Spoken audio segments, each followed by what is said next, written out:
ఓం నమో వెంకటేశాయ.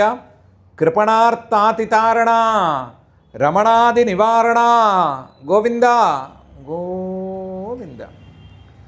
అవబోధ నిదానమసీతి ధియా నవబోధ నివారణ కామితయా నిజబోధ పరే రచితా మృగయా త్వయి బోధయతాత్ కురు చాశుదయా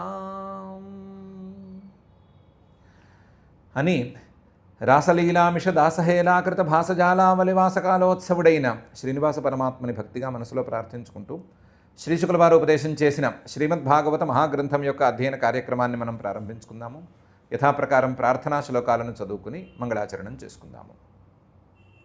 శ్రీగణేశ ప్రార్థన బీజాపూరకరాబ్జాయ బీజభూతాయ సంసృతే బీజాక్షరగకారాయ శ్రీగణేశాయ తే నమః. శ్రీగురు ప్రార్థన గురుర్బ్రహ్మా గురుర్విష్ణు గురుర్దేవో మహేశ్వర గురుస్సాక్షాత్ పరం బ్రహ్మ తస్మై శ్రీగురవే నమః. శ్రీనివాస ప్రార్థన మాసేవితపదాబ్జాయ మారకోట్యతిశాయినే మాధవే మాసి పూజ్యాయ శ్రీనివాసాయ తే నమః. అథ సంకల్పః అస్మాకం ఉపాత్త సమస్త దురిత క్షయ ద్వారా బుద్ధిశుద్ధ్యర్థం విద్యాభివృద్ధ్యర్థం భక్తిజ్ఞానవైరాగ్యాది తదనుకూల సర్వసంపత్సమృద్ధ్యర్థం శ్రీపరమేశ్వర ప్రీత్యర్థం శ్రీమద్భాగవత పాఠం కరిష్యామహే. అస్య శ్రీమద్భాగవత స్తోత్ర మహామంత్రస్య నారద ఋషిః బృహతి ఛందః శ్రీకృష్ణః పరమాత్మా దేవత బ్రహ్మబీజం భక్తిశక్తి జ్ఞానవైరాగ్యే కీలకం. అస్మాకం శ్రీమద్భగవత్ప్రసాదసిద్ధ్యర్థే పాఠే వినియోగః ధ్యానం నారాయణాతికలగీతవరేణ పుష్టం వ్యాసప్రసూతశుకకోకిలశబ్దఘుష్టం గోపీసమూహపరిగీతరవేణ జుష్టం గీతాలయం విశత భాగవతం ప్రకృష్టం. శ్రీ గురుభ్యో నమః. ఇంద్రియవృత్తుల్లాంటి గోపికలందరూ శ్రీకృష్ణ పరమాత్మని వెతుకుతూనే ఉన్నారు. వాళ్ళకి దొరకలేదు. కానీ బుద్ధివృత్తి లాంటి భక్తితో నిండి ఉన్న బుద్ధివృత్తి లాంటి ఒక గోపికకు మాత్రం ఆయన దొరికాడు. దొరికి ఆవిడికి కావలసినవన్నీ సమకూరుస్తున్నటువంటి తరుణంలో ఆవిడికి బుద్ధివృత్తికి అహంకారంలాగా ఒక భావం, భక్తికి వ్యతిరేకంగా ఉండేటువంటి భావం ఒకటి ఉదయించింది. ఉదయించేసేసరికి ఆయన ఉన్నట్టుండి మాయమైపోయాడు. బుద్ధివృత్తికి అప్పుడప్పుడు అందుతూ అందకుండా ఉండేటువంటి పరమాత్మలాగానే ఆయన పనిచేశాడు. అలాగే బుద్ధివృత్తి కూడా అలాంటి పరిస్థితినే అందుకుంది. అలాంటి బుద్ధివృత్తిలాగా గోపులందరినీ, మిగతా వాళ్ళందరినీ కాదని శ్రీకృష్ణ పరమాత్మే విడిగా తీసుకువెళ్ళినటువంటి ఆ గోపికా స్త్రీ యొక్క గతి కూడా తయారైంది. ఇలాంటి పరిస్థితుల్లో ఎలాంటి పరిస్థితులు? నన్ను నువ్వు ఎత్తుకుని తీసుకువెళ్ళు అని ఆవిడంటే దాందేముంది, అట్లాగే చేద్దామన్నవాడు నా భుజాల మీదకి ఎక్కు అని వంగి నుంచున్నవాడు భుజాల మీదకి ఎక్కబోయేసరికి ఉన్నట్టుండి మాయమైపోయినటువంటి పరిస్థితుల్లో ఆవిడ చాలా దీనంగా చాలా బాధపడింది. ఏం బాధపడింది? ఏమనంది అంటే, హా నాథ రమణ ప్రేష్ఠ క్వాసి క్వాసి మహాభుజ దాస్యాస్తే కృపణాయాహమే సఖే దర్శయ సన్నిధిం అని విలవిల్లాడుతూ ఏడుస్తూ పలికింది. హా అని భరించరాని కష్టంతో అంది. భరించరాని కష్టం. తానొక్కదాన్నే శ్రీకృష్ణుడితో విడిగా వచ్చేశాను అని సంతోషిస్తూ వచ్చింది కదా. అహంకారం సంగతి ఎలా ఉంచుదాము, సంతోషమైతే ఉంది కదా ఆవిడికి. అలాంటి పరిస్థితుల్లో ఉన్నట్టుండి ఆయన అయిపోయేసరికి చాలా కష్టపడి హా అని బాధపడింది. అతి విషాదానికి సూచకంగా హా అని బాధపడింది. నాథ, ఓ నాథుడా, ఓ రమణ, నన్ను ఎప్పుడూ రమింపజేసేవాడా, ప్రేష్ఠ నాకు ప్రియమైనవాడా, క్వాసి క్వాసి ఎక్కడున్నావు అని విలవిల్లాడుతూ ఇటు అటు చూసింది. మహాభుజ, ఒక్క గొప్ప భుజాలు కలిగినవాడా, ఆ భుజాల మీద నన్ను ఎక్కించుకుంటానన్నావు, ఆ భుజాల మీద నన్ను ఎక్కించుకుని ఎక్కడ కావాలంటే అక్కడికి తీసుకెళ్తానన్నావు, ఎక్కడికి వెళ్ళావు అని క్వాసి క్వాసి అని అడిగింది. అరే, నేను నీ భుజాల మీద ఎక్కుతానన్నంత మాత్రాన నేనేమి మహారాణిలాగా వ్యవహరించాలని అనుకోలేదు, నేను నీకు దాసినే అని చెప్పింది. దాస్యాస్తే, నీకు నేను దాసిని, నువ్వు నాకు అనుకూలంగా ఉన్నావు కాబట్టి, నాకు ప్రియుడివి కాబట్టి ఇలా అడిగానే కానీ నేను నీకు మహారాణిని అనే అభిప్రాయం నాకేమీ లేదు అని చెప్పింది. దాస్యాస్తే కృపణాయా, నువ్వు కనిపించకపోతే నేను విలవిల్లాడతాను కదా, నువ్వు కనిపించకపోతే నేను బాధపడతాను కదా, దీనంగా తయారైపోతాను కదా, అలాంటి దీనురాలైన నాకు మే సఖే, ఓ సఖుడా, దర్శయ సన్నిధిం, నీ సన్నిధిని నాకు చూపించు. నువ్వు కనిపించకుండా పోబోకు, కావాలంటే నేను భుజాల మీదకి ఎత్తుకోను, నువ్వే నాకు సేవలు చేయాలి, నేను నీకు సేవలు చేయను అను, నేను భరిస్తాను, అంతే తప్ప కనిపించకుండా మాత్రం పోబోకు. సఖే దర్శయ సన్నిధిం అని విలవిలవిలవిల్లాడుతూ బాధపడుతూ గట్టిగా ఎలుగెత్తి అరిచింది. హా నాథ రమణ ప్రేష్ఠ క్వాసి క్వాసి మహాభుజ, దాస్యాస్తే కృపణాయాహ మే సఖే దర్శయ సన్నిధిం అని. పాపం ఒక్కొక్క పదంలోనూ చాలా స్వారస్యాన్ని నింపుకుంది. ముందు హా అని అరిచింది. హా, నేను చాలా విషాదంలోకి కూరుకుపోయాను, విషణ్ణాస్మి అని అరిచింది హా అని. తర్వాత తనను తాను చెప్పుకోవడం మానేసి నాథ అని వెలుగెత్తి గట్టిగా అరిచింది.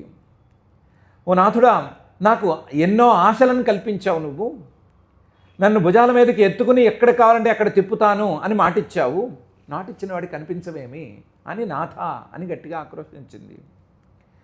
రమణ, నాకు ఎంతో ఆనందాన్ని ఇచ్చావు, నాకు ఆనందాన్ని ఇంకా ఇంకా ఇంకా ఇంకా ఇస్తానన్నావు, అన్నవాడివి కనిపించకుండా పోయావేమిటి అని రమణ అని గట్టిగా అరిచింది.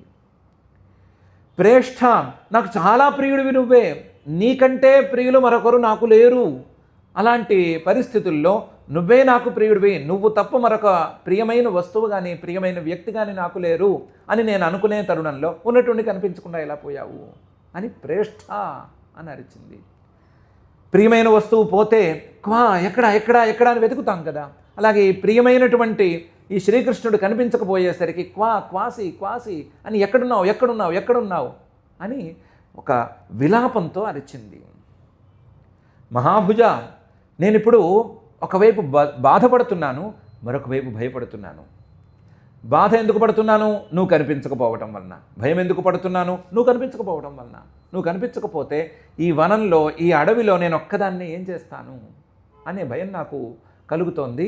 మహాభుజ, ఎవరైనా సరే బాధపడుతుంటే వాళ్ళ బాధలను తీర్చేటువంటి వాడా, ఎవరైనా భయపడుతుంటే వాళ్ళ భయాలను తీర్చేట్లుగా తీర్చిదిద్ది ఉన్నటువంటి భుజాలు కలిగిన వాడా, క్వాసి ఎక్కడున్నావు, వచ్చి నా బాధను పోగొట్టు, నా భయాన్ని పోగొట్టు అని ఎలుగెత్తి అరిచింది. నేనేమన్నా నీ భుజాల మీదకి ఎక్కుతాను అని అంటే విని నేను నిన్ను తక్కువగా చూస్తున్నాను, కించపరుస్తున్నాను అని అనుకుని వెళ్ళిపోయావేమో, అలా ఏమీ లేదు. దాస్యాస్తే, నేను నీకు దాసిని, నేను నీకు వెట్టి చాకిరీ చేయడానికి కూడా సిద్ధమే, అంతే తప్ప నేను నిన్ను తుచ్చంగా చూడటమో కించపరచటమో ఇలాంటి పనులు చేయను. ఎలా చేస్తాను? కృపణాయాహ, నేను చాలా దీనురాల్ని, నీ యొక్క సంపర్కం చేత గొప్పదాన్ని అయ్యాను. నీ సంపర్కం ఇచ్చినటువంటి ధైర్యంతో నేను నిన్నే నీ భుజాల మీదకి ఎక్కించుకో అని అనగలిగాను. కాబట్టి వస్తుతః నేను దీనురాలనే, వస్తుతః నేను దైన్యంతో నిండి ఉన్నదాన్నే. కృపణాయాహ, నీ సంపర్కమే నాకు ఇలా తయారు చేసి పెట్టింది. సఖే దత్త నిజ సాహచర్య, నీ సాహచర్యం నన్ను ఇంతగా గొప్పదాన్ని చేసింది. ఆ సాహచర్యం లేకపోతే నాకు కేవలం కార్పణ్యం మాత్రమే మిగిలిపోతుంది. అందువల్ల దర్శయ సన్నిధిం, నీ యొక్క సన్నిధిని ఒకసారి నాకు చూపించు అని విలవిల్లాడుతూ ఎలుగెత్తి అరుస్తూ బాధపడుతూ ఏడిచింది. హా నాథ రమణ ప్రేష్ఠ క్వాసి క్వాసి మహాభుజ, దాస్యాస్తే కృపణాయాహ మే సఖే దర్శయ సన్నిధిం అని ఏడుస్తూ ఉండగానే ఎవడికి దాదాపు ప్రాణాలు పోతున్నంత పని అయిపోయింది. ఆ పరిస్థితుల్లో కూడా హా నాథ రమణ ప్రేష్ఠ క్వాసి క్వాసి మహాభుజ అని ఇవే పదాలతో అరిచింది. అయిపోయింది, నా ప్రాణాలు పోతున్నాయి అయిపోయింది, నా ప్రాణాలు నన్ను విడిచిపోతున్నాయి, హా హా హా హా అని ఆర్తనాదాలు చేసింది. నీ ప్రాణాలు పోతే నాకేంటంటావేమో, కుదరదు, నాథస్త్వమేవ, నువ్వే ఈ ప్రాణాలకి నాథుడివి, నా ప్రాణనాథుడివి నువ్వే, కాబట్టి నా ప్రాణాలు పోతుంటే రక్షించవలసిన బాధ్యత కూడా నీకే ఉంది, కాబట్టి నువ్వు వచ్చి రక్షించవలసిందే, ఈ పోతున్న ప్రాణాలని ఎలాగైనా ఆపవలసిందే అన్నంత స్థాయికి వెళ్ళిపోయింది. హా నాథ, నీ ప్రాణాలు ఉంటేనేమి పోతేనేమి అని అంటావేమో, నీ ప్రాణాలను రక్షించవలసిన బాధ్యత నాకేముంది అంటావేమో, కాదు కాదు కాదు రమణ, నన్ను నువ్వు రమింపజేశావని అనుకుంటున్నావు, కాదు, నా ప్రాణాలు ఉంటేనే కదా ఆ పని నువ్వు చేశావు, నా ప్రాణాలు లేకపోతే నన్నేం నువ్వు రమణం చేస్తావు, కాబట్టి నా ప్రాణాల వల్లనే నీ రమణత్వం అనేది ఉంది, నువ్వు రమణుడివి అవ్వాలంటే నా ప్రాణాలు ఉండాలి, కాబట్టి నీ తాలూకు రమణానికి కూడా లేదా నీ తాలూకు విశేషాలకు కూడా నా ప్రాణాలే ఆధారం, కాబట్టి నా ప్రాణాలను పోగొట్టి నీ స్వభావాన్ని నువ్వు కోల్పోవద్దు అని రమణ అని చెప్పింది. కొంచెం ఇటువటుగా మార్చుకుంటే, పదాన్ని మార్చుకుంటే, నా వల్ల నీకు కూడా ఆనందం ఉంది, నీ వల్ల నాకు మాత్రమే ఆనందం అని అనుకోవడానికి వీల్లేదు, నా వల్ల నీకు కూడా ఆనందం ఉంది, కాబట్టి ఆ ఆనందాన్ని కోల్పోకు అనే సూచన కూడా మెల్లగా చేసింది. పరిపూర్ణ స్వరూపుడైన భగవంతుడి విషయంలో ఇది కుదరదు, కానీ చేసింది. కష్టంలో ఉంది కాబట్టి కొంచెం లాజిక్ని అప్పుడప్పుడు మర్చిపోయేందుకు అవకాశం కూడా ఉంది కాబట్టి ఈ రకంగా కూడా సూచన చేసింది. రమణ, అదేమిటి, నా వల్ల నీకు ఆనందం ఉంది కానీ నీ వల్ల నాకేం ఆనందం ఉంది అంటావేమో, కాదు ప్రేష్ఠ, నాకు నువ్వు ప్రియుడివైతే నీకు నేను ప్రియురాలను అవ్వాల్సిందే కదా, నీ స్వభావం కదా అది, కాబట్టి నేను నీకు ప్రియురాల్ని కాబట్టి నేను కూడా నీకు సంతోషాన్ని ఇచ్చాను కాబట్టి ఆ సంతోషాన్ని పోగొట్టుకునేందుకు నువ్వేమీ సిద్ధంగా ఉండొద్దు, సంతోషాన్ని పోగొట్టుకోవద్దు, నా ప్రాణాలని ఎలాగైనా కాపాడు అనంది. క్వాసి ఎక్కడున్నావు, ప్రాణాలు పోతున్నాయన్నా సరే కనిపించవేమయ్యా, నువ్వు ఎక్కడికి వెళ్ళావయ్యా, ఎక్కడున్నావయ్యా అని క్వాసి అని అడిగింది.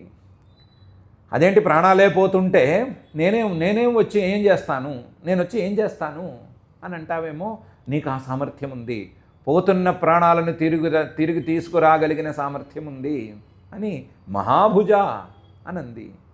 మిగతా వాళ్ళ భుజాలు వస్తువుని తీసుకురావడానికి పనికొస్తాయి, నీ భుజాలు పోతున్న ప్రాణాలని వెనక్కి రాక్కురావడానికి కూడా పనికొస్తాయి అనంది. క్వాసి మహాభుజ అని. చేసిన తప్పులన్నీ చేసేసి ఇప్పుడు నా ప్రాణాలు పోతున్నాయి తిరిగి తీసుకురా అంటే ఎలా తీసుకొస్తాను అని అనద్దు.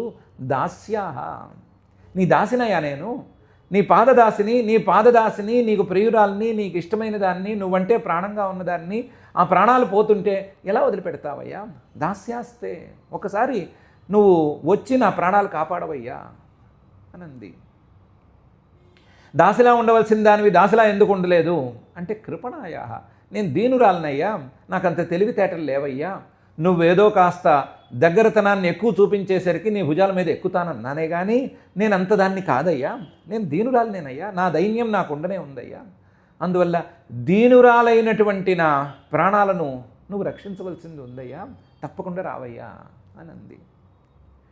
దీనురాలువిగా ఉండకుండా, దాసివిగా ఉండకుండా ఇలా ఎందుకు వేషాలు వేసావు అంటావేమో, సఖే నీ వల్లేనయ్యా ఆ పని జరిగింది, నువ్వు నాకు సహచర్యం ఇచ్చావు కాబట్టి, నువ్వు నాకు ఆ ధైర్యం ఇచ్చావు కాబట్టి క్షణంలో అలా ఒక రకంగా భ్రమపడి చేశానయ్యా, దయచేసి నా ప్రాణాలు పోతుంటే వదిలిపెట్టకవయ్యా, వచ్చేసేవయ్యా అని అంది. వచ్చి ఏంది ఇదేమి గోల, నాకు నీ ప్రాణాలు వెనక్కి లాక్కు రావటం ఏమిటి, ఇదేంటి, ఇదేమన్నా ఆవు వెళ్ళిపోతూ ఉంటే లాక్కు రావటం లాంటిదా అంటే, నువ్వేమి చేయనక్కర్లేదు, నువ్వేం లాక్కు రావక్కర్లేదు, సఖే దర్శయ సన్నిధిం, నీ సన్నిధిని ఒకసారి చూపించవయ్యా, నీ మొహం ఒకసారి చూపించవయ్యా, మళ్ళీ తిరిగి రావయ్యా, చాలయ్యా, నా ప్రాణాలు కుదుట పడతాయ్యా, పోతున్న ప్రాణాలు తిరిగి వస్తాయ్యా, నీ కోసం ప్రాణాలు వెళ్ళిపోతున్నా సరే మళ్ళీ రాక్కు రాగలనయ్యా, నిన్ను చూడడం కోసం ఆ పనైనా చేయగలనయ్యా, నువ్వు వస్తే చాలయ్యా అని అంది. హా నాథ రమణ ప్రేష్ఠ క్వాసి మహాభుజ దాస్యాస్తే కృపణాయాహమే సఖే దర్శయ సన్నిధిం అని. ఇంకా చాలా రకాలుగా ఇందులో ఉండే పదాలని గురించి ఆలోచించుకోవచ్చు. నాథ రమణ ప్రేష్ఠ క్వాసి క్వాసి మహాభుజ దాస్యాస్తే కృపణాయాహమే అన్నప్పుడు, నేను దాసినయ్యా, దీనంగా ఉన్నానయ్యా, దుఃఖంతో ఉన్నానయ్యా, నిండు దుఃఖంతో ఉన్నానయ్యా, ఇలాంటి దుఃఖంతో ఉన్నా కూడా నా దుఃఖాన్ని నేను పోగొట్టుకోలేకపోతున్నానయ్యా, పోగొట్టుకోలేక నేను వేడుకుంటున్నానయ్యా. నా దుఃఖాన్ని పోగొట్టగలిగిన వాడివి నువ్వు ఒక్కడివే, నాథుడివి నువ్వే. నా దుఃఖాన్ని నువ్వు నీ రమణంతో మాత్రమే పోగొట్టగలవు. రమణ, నా దుఃఖాన్ని నాకు అత్యంత ప్రియమైనటువంటి నువ్వు మాత్రమే పోగొట్టగలవు. ప్రేష్ఠ, నా దుఃఖాన్ని పోగొట్టగలిగిన సామర్థ్యం నీకు మాత్రమే ఉంది. మహాభుజ, ఎక్కడున్నావయ్యా క్వాసి క్వాసి, నా దుఃఖాన్ని కేవలం నీ సాహచర్యంతో మాత్రమే పోగొట్టగలవు. సఖే, ఎక్కడున్నావయ్యా అని కూడా అడిగింది. సన్నిధిం దర్శయ, ఒక్కసారి నీ మొహాన్ని చూపించు, ఒక్కసారి నీ సన్నిధానాన్ని నాకు ప్రసాదిస్తే నా దుఃఖాలన్నీ పోగొట్టుకుంటాను నేను, నా దుఃఖాలన్నీ పోతాయి అని రకరకాలుగా చెప్పుకుంది.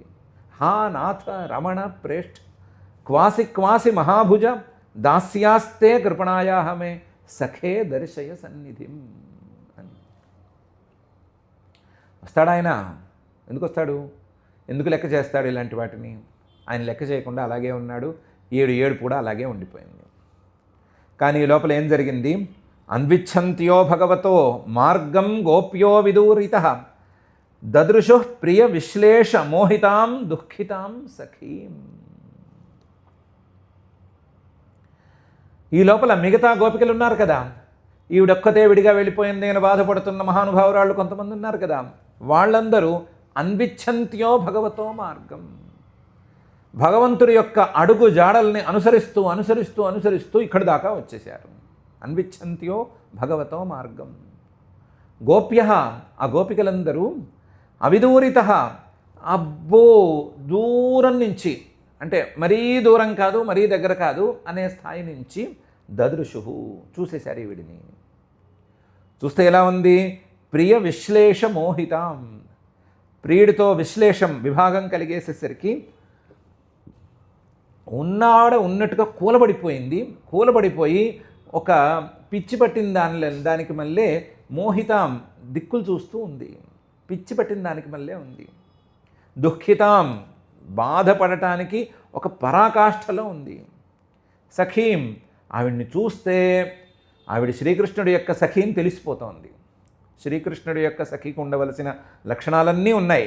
వీళ్ళు అనుకున్నట్టుగా ఆవిడకి జడ వేయటం జరిగింది, ఆ జడ వేసిన ఆనవాళ్ళు ఉన్నాయి, దానిలో పూలు ముడిచిన ఆనవాళ్ళు ఉన్నాయి, అన్నీ ఉన్నాయి. కానీ ఆయన లేడు, ఆయన లేక ఈవిడ బాధపడుతోంది అని దూరం నుంచే తెలిసిపోతోంది. అలాగే మోహితాం పిచ్చి పట్టినట్టు ఇటు పిచ్చి చూపులు చూస్తోంది. వాళ్ళు ఈవిడ్ని చూడటం అనేది జరిగిపోయింది. గోపికలు ఈ గోపికా స్త్రీని, విడిగా ఉన్న గోపికా స్త్రీని చూడటం అనేది జరిగిపోయింది. అన్విచ్ఛంత్యో భగవతో మార్గం గోప్యో విదూరితః దదృశు ప్రియ విశ్లేష మోహితాం దుఃఖితాం సఖీం అని శ్రీశుకుల వారు చెప్తున్నారు. మనం ఈ గోపికేమో బుద్ధివృత్తికి ప్రతీక, మిగతా గోపికలేమో ఇంద్రియ వృత్తులకు ప్రతీకలు. ఇంద్రియ వృత్తులకి ఎంత వెతికినా సరే పరమాత్మ కనిపించడు, బుద్ధివృత్తికి కనిపిస్తాడు అని నిన్నటి రోజున రకరకాలుగా చెప్పుకున్నాము. ఈరోజు ఉపోద్ఘాతంలో కూడా అలాగే మొదలు పెట్టుకున్నాం కదా. ఏమైనట్టు ఇప్పుడు ఆ అర్థంలో చూసుకున్నప్పుడు ఏమైనట్లు అంటే, ఒకవేళ గనక బుద్ధివృత్తికి పరమాత్మ అందితే అప్పుడు ఇంద్రియ వృత్తులతో పని లేదు. ఇంద్రియ వృత్తులు అసలు కొరగావు. ఇంద్రియ వృత్తుల్ని దూరంగా వదిలేసుకోవటమే. ఎప్పుడైనా సరే బుద్ధివృత్తికి పరమాత్మ అందకపోతే, ఒక క్షణం బుద్ధివృత్తిలో పరమాత్మ గనక అదృశ్యమైతే, బుద్ధివృత్తికి అందకపోతే అప్పుడు ఇంద్రియ వృత్తులు మళ్ళీ దగ్గరికి వచ్చేస్తాయి. ఇంద్రియ వృత్తులు దగ్గరకు వచ్చేసినప్పుడు ఈ ఇంద్రియ వృత్తుల్ని బుద్ధివృత్తి జాగ్రత్తగా కాపాడుకోవాలి. ఈ ఇంద్రియ వృత్తులు మళ్ళీ తనను పాడు చేయకుండా ఈ బుద్ధివృత్తి జాగ్రత్త చేసుకోవాలి.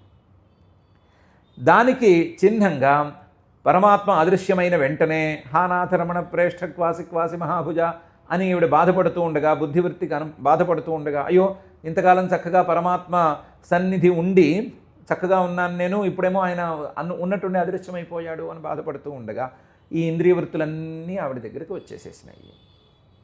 నిజం చెప్పాలంటే గోప్య అనే పదంలో ఉండే స్వారస్యం కూడా అదే.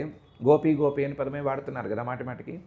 గోప్య అంటే గాం పాలయంతి, గాం పాంతి ఇది గోప్య.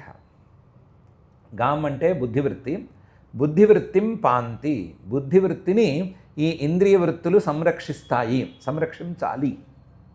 ఈ బుద్ధివృత్తికి పరమాత్మ అందినప్పుడు పరమాత్మ సంరక్షించుకుంటాడు, అది వేరే గోప, అది వేరే విషయం. ఆయన గోప అవుతాడు. అప్పుడు బుద్ధివృత్తికి పరమాత్మ అందనప్పుడు ఈ ఇంద్రియ వృత్తులే బుద్ధివృత్తిని రక్షించాలి. ఎలా రక్షించాలి అంటే ఈ ఇంద్రియ వృత్తులు గనక అశాస్త్రీయమైన విషయాల్లోకి పోతే, ఇంద్రియ వృత్తులు గనక వేరువేరు విషయాలపైకి విడివిడిగా వెళ్ళిపోతే ఈ బుద్ధి మొత్తం చెదిరిపోతుంది. బుద్ధివృత్తి ఏమాత్రం కుదురుకోదు, నిలవదు. అలా కాకుండా ఈ ఇంద్రియ వృత్తులు కూడా శాస్త్రీయమైన విషయం మీదకే వెళ్తే, నోరు ఆ భగవంతుడి గురించి మాత్రమే మాట్లాడితే, చెవులు ఆ భగవంతుడి గురించి మాత్రమే వింటూ ఉంటే, కళ్ళు ఆ భగవంతుడి యొక్క సగుణ రూపాన్ని మాత్రమే చూస్తూ ఉంటే, ఇలా గనక జరుగుతూ ఉంటే, ఇంద్రియ వృత్తులు తమ తమ రీతిలో భగవంతుణ్ణి అన్వేషణ చేసుకుంటూ ఉంటే ఈ బుద్ధివృత్తికి రక్షణ అనేది కలుగుతుంది. ఎలాగో బుద్ధివృత్తి ఒక మెట్టు దిగొచ్చేసింది కదా. దిగొచ్చేసినప్పుడు ఈ ఇంద్రియ వృత్తులు గనక సవ్యంగా ఉండి ఇవన్నీ కూడా భగవంతుడి అన్వేషణలోనే మునిగి ఉంటే బుద్ధివృత్తి నిలుస్తుంది. బుద్ధివృత్తి అంతకంటే కిందకి జారకుండా ఉంటుంది. మళ్ళీ అవకాశం వచ్చినప్పుడు పైకి వెళ్ళటం అనేది జరుగుతుంది, లేకపోతే జరగదు అనేదానికి చిహ్నంగానే శ్రీశుకుల వారు మళ్ళీ ఇంద్రియ వృత్తులు వచ్చి బుద్ధివృత్తిని కలిసిపోయినాయి అని చెప్పడానికే దీన్ని తీసుకొచ్చారు. అన్విచ్ఛంత్యో భగవతో మార్గం గోప్య అవిదూరత. భగవంతుడి యొక్క మార్గం, భగవంతుడి యొక్క అడుగుజాడలు గోప్య అంటే ఇంద్రియ వృత్తులకు ఎప్పుడూ దూరంగానే ఉంటాయి. దూరంగానో దగ్గరగానో ఇటు అటుగా ఉంటాయి. మొత్తం ఇంద్రియ వృత్తులు వెళ్ళి భగవంతుడిని చేరటం అనేది ఈ దశలో అయ్యే పని కానే కాదు. దదృశ ప్రియ విశ్లేష మోహితాం దుఃఖితాం సఖీం. ఆ ప్రియుడైనటువంటి ఆత్మస్వరూపంతో ఇప్పుడు వియోగం కలిగింది కదా బుద్ధివృత్తికి. ఆ బుద్ధివృత్తికి విశ్లేషం కలిగినప్పుడు మోహిత, బుద్ధికి మళ్ళీ మోహం, అజ్ఞానం అనేది సహజంగా ఆవరించవలసిందే. పరమాత్మ సన్నిధి ఉన్నంత వరకు పర్వాలేదు, కానీ ఆ పరమాత్మ సన్నిధి లేని క్షణాన వెంటనే మోహం ఆవరించవలసిందే. అలాంటి సందర్భంలో, మోహం అనేది కలిగిన సందర్భంలో సఖీం, ఇంతకాలం ఈ బుద్ధివృత్తులు ఇంద్రియ వృత్తులు కలిసే ఉన్నాయి కదా, రెండిటికి స్నేహమే ఉంది కదా, తమ స్నేహితురాలైన బుద్ధివృత్తిని చూశాయి, బుద్ధివృత్తితో మళ్ళీ కలిసినాయి అనే శ్రీశుకుల వారు ఈ శ్లోకంలో చెప్పదలిచారు. దానికి తగ్గట్లుగానే మాటల్ని ఇందులో పెట్టారు. అన్విచ్ఛంత్యో భగవతో మార్గం గోప్యో విదూరత దదృశ ప్రియ విశ్లేష మోహితాం దుఃఖితాం సఖీం అని. ఇదంతా సరే బుద్ధివృత్తి గొప్పది అన్నారు, ఆ గోపికాస్త్రీ గొప్పది అన్నట్లుగాను. మరి బుద్ధివృత్తి గొప్పదైతే పరమాత్మతో విశ్లేషం అనేది ఎందుకు వచ్చింది అనే ప్రశ్న ఉంటుంది కదా. ఆ గోపికాస్త్రీ గొప్పదైతే పరమాత్మతో విశ్లేషం ఎందుకు వచ్చింది? శ్రీకృష్ణుడు ఆవిడ్ని ఎందుకు వదిలిపెట్టేశాడు అంటే రెండిటికి ఒకటే సమాధానం. ఆవిడికి బుద్ధివృత్తికి పరమాత్మ సంయోగానికి కావలసినటువంటి ఏకాగ్రత, అంతటి ఏకాగ్రత కానీ అభిమానాదులు లేకపోవటం కానీ ఇవేమీ ఆ క్షణాన లేవు, తగ్గినాయి కాస్త. అందువల్ల బుద్ధివృత్తిలో పరమాత్మ అదృశ్యమయ్యాడు. ఎలాగైతే గోపికా స్త్రీకి పరమాత్మను దగ్గర ఉంచుకోవటానికి కావలసినటువంటి ఏకాగ్రతతో కూడినటువంటి భక్తి అనేది ఆ క్షణాన్ని లోపించిందో, ఆ భక్తి లోపించిన మేర అహంకారం అనేది చేరిందో, అలాగే ఈ బుద్ధివృత్తిలో కూడా నేను అనేటువంటి భావన చేరేసేసేసరికి పరమాత్మ అదృశ్యమైపోయాడు, సహజంగానే అదృశ్యమైపోయాడు. అది ఓకే, పరమాత్మ బుద్ధి ఇలాంటి విషయాల్లో సరే, ఈ బుద్ధి పరమాత్మను తీసుకొచ్చిన దాకా వెళ్ళింది కదా, అంతదాకా వెళ్ళింది కదా, వెళ్ళిన తర్వాత కూడా ఎందుకు జరిగింది అంటే జరుగుతుంది. ఇది ముక్తికి ముందు లేదా మోక్షానికో లేదా విదేహ కైవల్యానికో ముందు ప్రారబ్ధ కర్మలు పనిచేసేటువంటి కాలంలో, లేదా తత్వజ్ఞానాన్ని పరిపూర్ణంగా అందుకున్న పరిస్థితి రాక మునుపు ఒక్క క్షణం పరమాత్మ బుద్ధివృత్తిలోకి రావటం, మరుక్షణం అదృశ్యమవ్వటం లాంటి పరిస్థితులు ఉంటాయి. ఇవి సాధకులందరికీ సహజమే. సిద్ధిని మొత్తంగా పొందిన తర్వాత ఉన్నంత దాన్ని ఏమంటారు స్థిరత్వం దాని ముందు క్షణాల్లో ఉండదు. ఈ బుద్ధివృత్తి ఆ ముందు క్షణాల్లో ఉంది, సిద్ధిని పరిపూర్ణంగా అందుకోలేదు.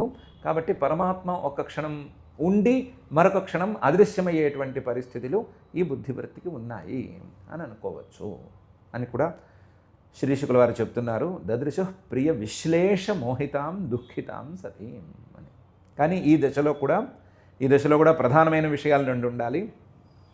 ఏంటంటే, ఇలాంటి సందర్భంలో గనక పరమాత్మ మనసులోంచి గనక అదృశ్యమైతే అదృశ్యమైనందుకు బాధపడాలి. పోతే పోయాళ్లే, ఇంకోసారి చూసుకుందాంలే, వచ్చినప్పుడు చూసుకుందాంలే అన్నట్లు ఉండకూడదు. ఖచ్చితంగా దాని మీద దుఃఖం అనేది ఉండాలి. మళ్ళీ భగవంతుణ్ణి అన్వేషించే ప్రయత్నం అనేది పునఃప్రారంభం కావాలి. అదే సమయంలో తన చుట్టూ మోగినటువంటి ఇంద్రియ వృత్తులు కూడా ఆ భగవంతుణ్ణి అన్వేషించటానికే సమాయత్తమయ్యేటట్లుగా బుద్ధివృత్తి జాగ్రత్తలు తీసుకోవాలి అనేటువంటి విషయాన్ని కూడా ఇందులో సూచనప్రాయంగా శ్రీ శుకుల వారు వెల్లడించారు.